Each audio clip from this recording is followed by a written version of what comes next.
Magandang umaga po sa inyong lahat. Magandang umaga, Father. When we were young, maybe you would also hear from your parents.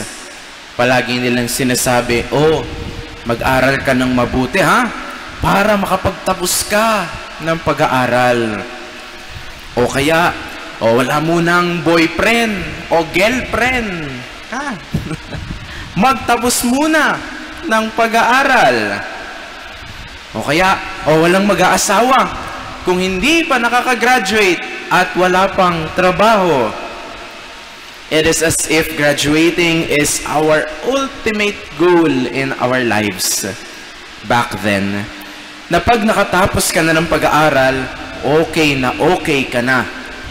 At ready ka na sa buhay. But not on our case. Alam niyo po, ironically, the most difficult and challenging chapter of my life was when I finished school, when I finished my master's degree and my seminary formation. It was in 2022 when I completed all the requirements in the seminary. And immediately, I graduated in May, and June, I was assigned at Our Lady of Hope Parish in Barangay Bagong Pag-asa, Quezon City, sa likod po ng SM North.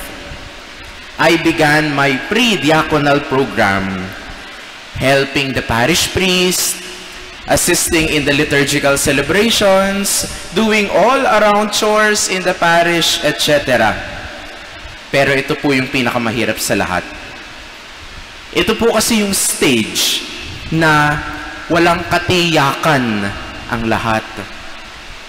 Alanganin kang seminaryan, alanganin ka ding pare. Hindi mo alam kung ire-recommend ka ba, hindi mo alam kung tatanggapin ka nila. That stage is like a vacuum. And that stage will decide everything in your life afterwards. And I really don't know how to place myself. And then, 3 months, 5 months, 7 months, 9 months, wala pa rin. Kailan ba nila ako i-ordain? And so honestly, I somehow fell into despair and hopelessness. Parang nawawala na po ako ng pag-asa. At hindi ko alam ang mangyayari. Hindi ko alam ang future. At hindi ko alam ang kahihinat na ng lahat. And so in my prayers, I said, Lord, ano po ba talaga? Nawawalan na ako ng pag-asa. Dear brothers and sisters, somehow, I can associate this to the despair and hopelessness in our gospel today. While leaving Jericho, there was this blind man waiting, si Bartimaeus.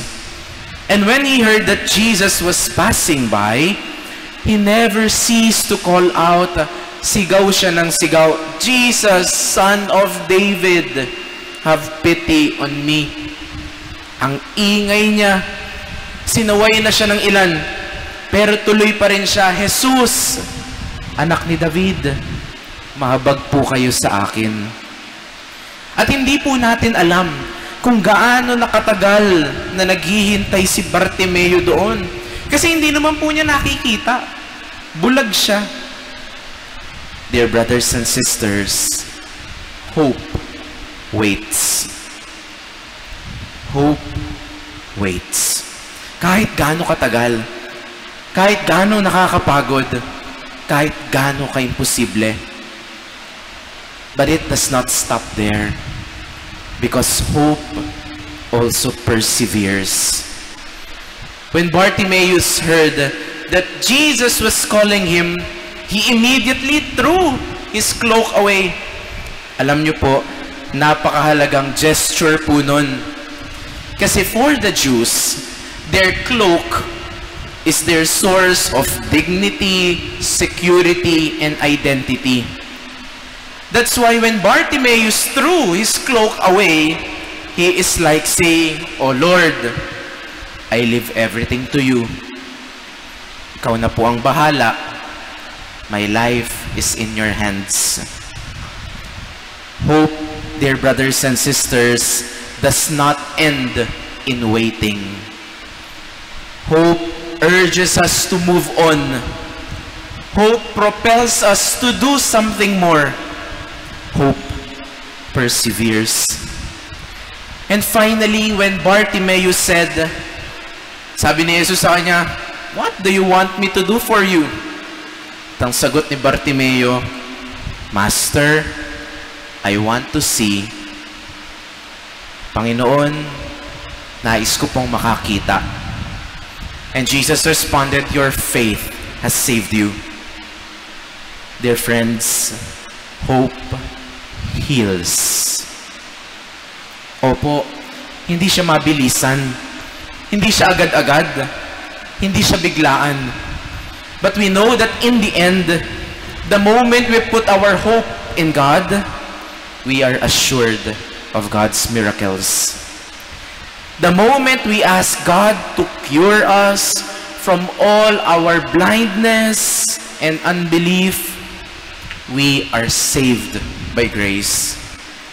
And the moment we realize that hope waits and perseveres, I tell you, hope heals.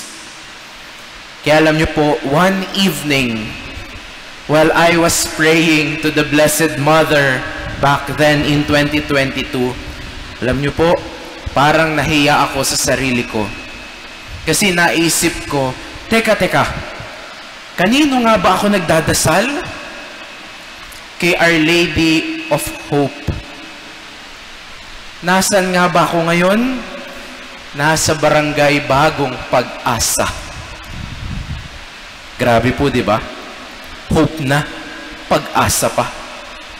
Well, I think that is clearly God's message to me.